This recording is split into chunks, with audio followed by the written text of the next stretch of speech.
Почитувани преди и околу 8 март и после 8 март во Тиквешијата се организираат неколку културни настани, меѓутоа ние како телевизија сакаме да најавиме еден од тие такви настани, не се одржува во Кавалдаци, туку во соседно Неготино, од областа на поезијата е на убавиот пишан збор, а кога е во прашање Милица Паулус, тогаш посакавме и да ја сликаме, таа лично да го најави настанот, се работи за 10 март ова година, поетско читање во Неготино во 12 часоте. Само толку знам. Милица, здраво. Добар ден, здраво, ги поздравувам гледачите. Тоа се работи за 3 традиционални литературни манифестации кои што ќе се одржуваат во Неготино, и тоа на 10 март во киното во Неготино со почеток во 12 часот. Ќе искористам оваа прилика уште на самиот почеток да ги поканам сите што имаат интерес за литература, музика, афоризми. Значи за секого по нешто. И за возрастните, и за децата, и за младината, и за машкиот род, и за женскиот. Може и фамилиарно да дојдат, може да си поканат и комши, и другарки, пријатели, соседецата, значи влезот е бесплатен. Зошто 3 манифестации во една или 3 во една? Па видите зошто 3, јас мислам малку и подалеку, дава можност да секој присуствува на сите 3 манифестации. Ако ги правам во различни денови, финансиите не се исплаќа, големи се.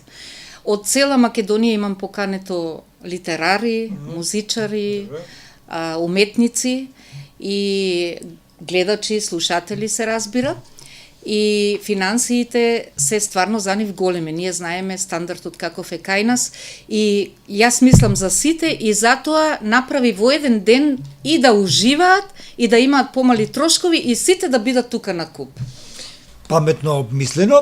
Милица почитувани е инаку дипломиран писател по литературно пишување, автор на повеќе книги на 30-тина. Таа е докажан поддржувач на литературата. Во Македонија не постои дипломиран писател. Каде завршите вие? Многу интересно прашање, тоа се чудеа сите. Синот на еден автор, нема да го спомнам сега, ми напиша во еден коментар како може да се дипломира писател, зарем и за тоа треба да се студира. Прашањето беше на место. Последниве 3, 4 или 5 години факултетот е отворен, меѓународниот интернационален факултет во Германија. Имаше некаде и во Оксфорд, во Англија, и во Канада ми се чине еден, повеќе нема.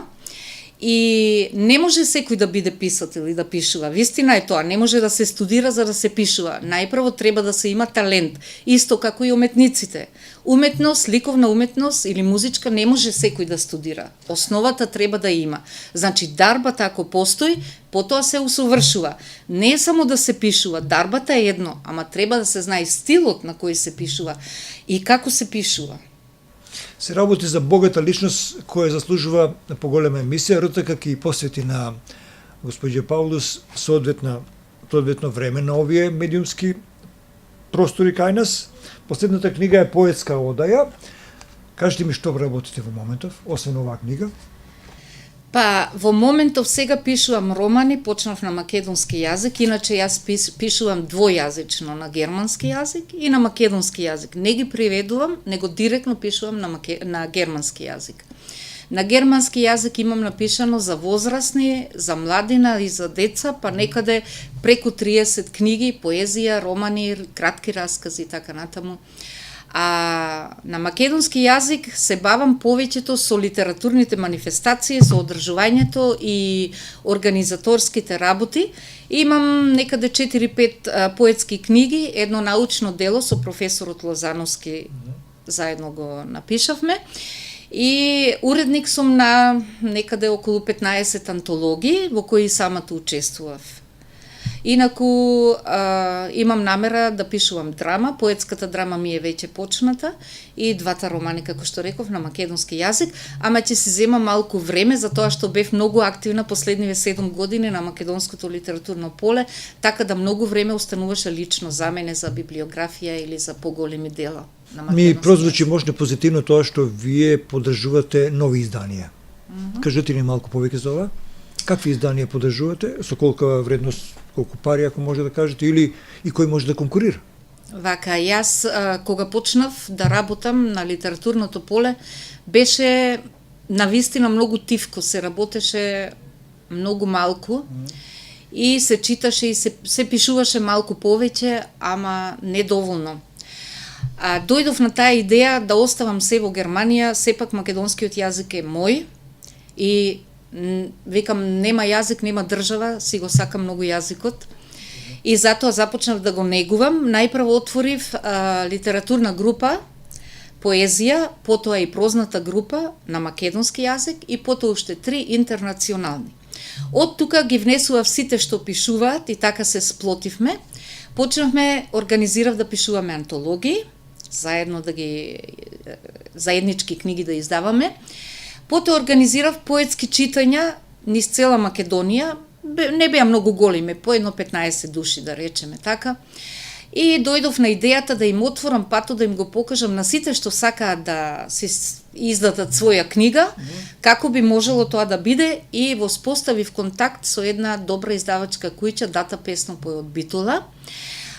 Со издавачот разговарав и го замолив да даде можност, да има секој можност, затоа што уште еднаш ќе спомнам, финансиски стоиме слабо, да секој си исполни својата желба и издаде своја книга. Така да со него правиме конкурси, не само што може да се издаде книга до 100 страници за 6000 денари, и тоа добра книга, него истите книги да имаат право на конкурсот да учествуваат за награда. Со тоа ги мотивирам исто и пишувачите, писателите и поетите. Сега започнав да одржувам последниве години, 5 пат сега се одржува, по 5 пат традиционалните литературни манифестации, кои ги одржувам секогаш во друг град, ги имам 10, сега ќе се одржуваат во Неготино 3, македонска лирска поезија, поетска гала и прозно перо. Значи, ќе има и лирска поезија, поезија по желба и прозно перо, проза. Со тоа возможив на пишувачите, на поетите, на писателите, да се запознат, да се сплотат, да се здружат и така речено отворив еден пат да секој си издаде своја книга и да го негуваме македонскиот литературен јазик. И вие добро го негувате со ова зборување македонскиот литературен јазик, што ми е посебно мило, а тој е сега нападнат масовно и од странски зборови и од нашите граѓани кои неубаво си го зборуваат својот јазик. Се зборувавме малку повеќе, ќе направиме емисија за вас и за вашето творештво повеќе. Милица, кажете ми уште еднаш за ова во Неготино што ќе биде во сабота, ми се чини 10, да ги поканеме уште еднаш и да го привршиме разговорот. Да ги поканеме уште еднаш, ќе започне во 12 часот, најпрво со македонска лирска поезија, манифестацијата, потоа ќе оди прозно перо и на крајот поетска гала. Има жири и во жирито е Котев, познат афористичар и собирач на македонски литературни стари творби и на литература, Ленче Китанова, Славица Трајкова, има уште неколку кои се во жирито, кои се познати како писатели и поети, и ќе има награди. Наградите се со трофеи, изгравирани со слики, кои што јас ги финансирам. Значи и трофеите, и дипломите, и сето тоа што ќе се одржува, значи се е финансирано, јас сум самата спонзор, само да работиме, да се пишува, да се чита. И како што реков, во 12 часот ќе започне, поканети се и од Тиквешијата, од целата Тиквешија, од Кавадарци, Неготино и од цела Македонија, повелете во 12 часот на 10 март оваа сабота. Вистински мецена и љубител на убавиот пишан збор, вакви луѓе треба да ги поздравуваме и да ги форсираме во етрот за да видат луѓето дека треба да се подржи добриот, убавиот литературен збор. Милици, благодарам. Благодарам на поканата и на разговорот. РТК ќе го следи она што ќе се случува во Неготино. Да ве подсетам, со мене беше Милица Паулус, која е писател, поет, литературен критичар, организатор и спонзор на литературни манифестации. Тоа што ни го најави за 10 март ова година во 12 часот во Неготино. Појдете во Неготино во салата на Домот на културата и присуствувајте на оваа манифестација.